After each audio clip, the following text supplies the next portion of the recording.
ජීවමාන යේසුස් වහන්සේගේ නාමයෙන් ඔබට සුබ දවසක් වේවා. ස්වාමීන් වහන්සේගේ වචනය 2 කොරින්ති දෙවෙනි පරිච්ඡේදයේ 17 වෙනි පදය.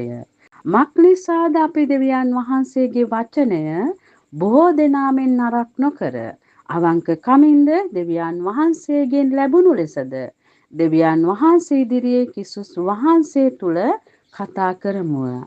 මේ දෙවියන් වහන්සේගේ වචනය නරක කරන්න එපා කියලා. නරක කරනවා කියන්නේ ඇයි? මේ වචනය මිනිස්යන්ට උවමනා විදියට ඔවුන් කතා කරන්න යනවා. ඒ වගේම තමයි මේ වචනය තුල තව මිනිස්යන්ට පහර දෙන්න මේ වචනය පාවිච්චි කරනවා.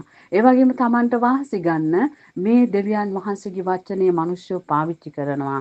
නමුත් මේ ජීවනයේ සත්‍ය වචනය ස්වාමින් වහන්සේ කියන්නේ අපි ඒක කතා කරනකොට තව මිනිස්සෙකුට ඒ වචනේ තියෙන දේ ඔබගේ මගේ ජීවිතය තුළ වචනය අසන කෙනා දකින්න ඕනේ.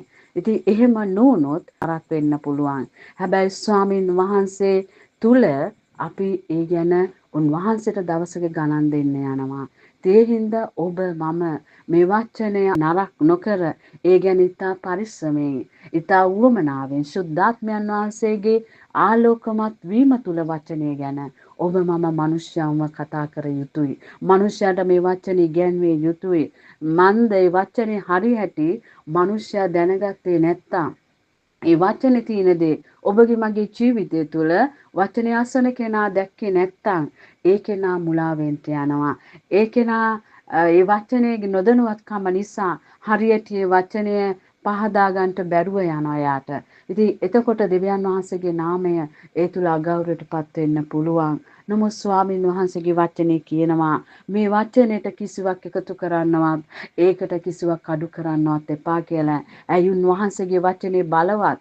ඒ වචනේ තුල තමයි ජීවිත වෙනස් වෙන්නේ. ඒ සත්‍ය වචන තුල තමයි මිනිස්යන්ගේ ජීවිත අලුත් පරිවර්තනයකට යොමු වෙන්නේ. ඉතින් ස්වාමින් වහන්සේගේ වචනය ඔබගේ මගේ අතේ නරක් නොකර මේ වචනය අපි හරි ආකාර මිනිස්යන්ට පහදලා දෙමු. ස්වාමින් වහන්සේ ඔබට ඒක උපකාර කරමින් ශුද්ධාත්මයන් ඔබට මඟ පෙන්වනසේක. ඔබට ජේසු පීඨයි සුබ දවස.